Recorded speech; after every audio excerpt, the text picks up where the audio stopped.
အားလုံးပဲမင်္ဂလာပါဒီနေ့ကတော့အသားလုံးချိန်ငံဆက်တောက်စားမယ်ပေါ့နော်အရင်ဆုံးအသားလုံးလေးတွေကိုကြော်ထားပေးလိုက်မယ်ပေါ့နော်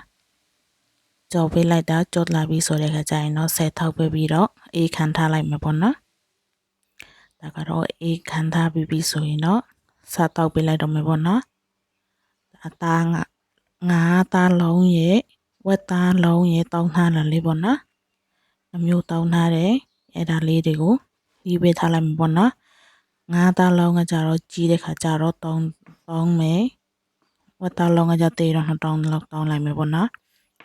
ဒီတောက်လေးကကြတော့သမင်းပူလေးနဲ့တွဲစားရင်တော့အရန်ကိုအဆင်ပြေတယ်ပေါ့နော်တောက်ရတယ်လဲလွယ်တယ်စားသမင်းနဲ့စားရင်လည်းလိုက်တယ်ပေါ့နော်အရန်ကိုစားလို့အဆင်ပြေတဲ့တောက်လေးပေါ့နော်အကောင်လုံးလေးလှီးပြီးတဲ့ခါကျရင်တော့ဖယ်ထားပေးလိုက်မယ်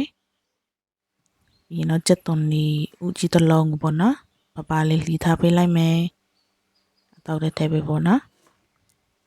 ကြက်သွန်လေးကိုပလှီပေးထားလိုက်မယ်ကြက်သွန်လေးရေလေးလှီပြီးတဲ့ခါကျရင်တော့ဖယ်ထားပေးလိုက်မယ်ပြီးတော့ဒါတခွားတီးတစ်လုံးပေါ့နော်ပလှီပေးထားလိုက်မယ်တခွားတီးကိုလည်းတခွားတီးလေးလှီးပြီးရင်တော့ဖယ်ထားပေးလိုက်မယ်ခရမ်းချင်တီးတစ်ချမ်းပေါ့နော်ဒါလေးထည့်လိုက်မယ်ပါလေးလှီးပေးထားလိုက်မယ်ပေါ့နော်ခရမ်းချင်တီးလေးလှီးပေးပြီးခါကျတော့ဖယ်ထားပေးလိုက်မယ်ဒါရှောက်ရွက်ကိုလည်းအရေးပိုင်းကိုဖယ်ပေးပြီးတော့ပလေးလှီးပေးထားလိုက်မယ်ပေါ့နော်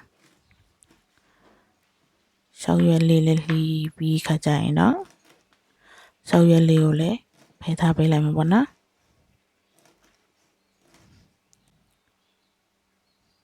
ရှောက်ရွက်ကိုတော့တဝက်ချန်ထားမယ်တဝက်ကတော့တောက်ထည့်ထိုင်မယ်ပေါ့နော်ကော်ပီတော့ကိုလည်းပလှီးပေးထားလိုက်မယ်လှီးပြီးရင်တော့ဖယ်ထားပေးလိုက်မယ်ပြီးရင်တော့တောက်မဲ့ပကံပြင်ထားပေးလိုက်မယ်ပေါ့နော်တောက်မဲ့ပကံတဲ့ကိုလှီးထားတဲ့ကော်ပီတော့ထည့်မယ်အသားလုံးလေးလည်းထည့်ပေးထားလိုက်မယ်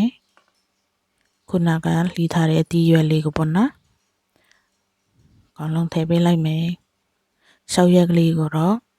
နည်းနည်းလေးအရင်ဖယ်ထားလိုက်တယ်ပေါ့နော်ပြီးအတောက်ထဲကို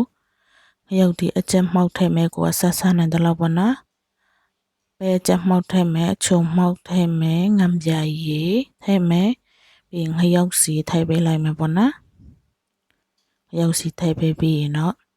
တံပြာတီးပါထည့်လိုက်မယ်ပေါ့နော်အနက်လေးမှုရအောင်ပေါ့နော်တံပြာတီးညှစ်ထည့်ပေးလိုက်မယ်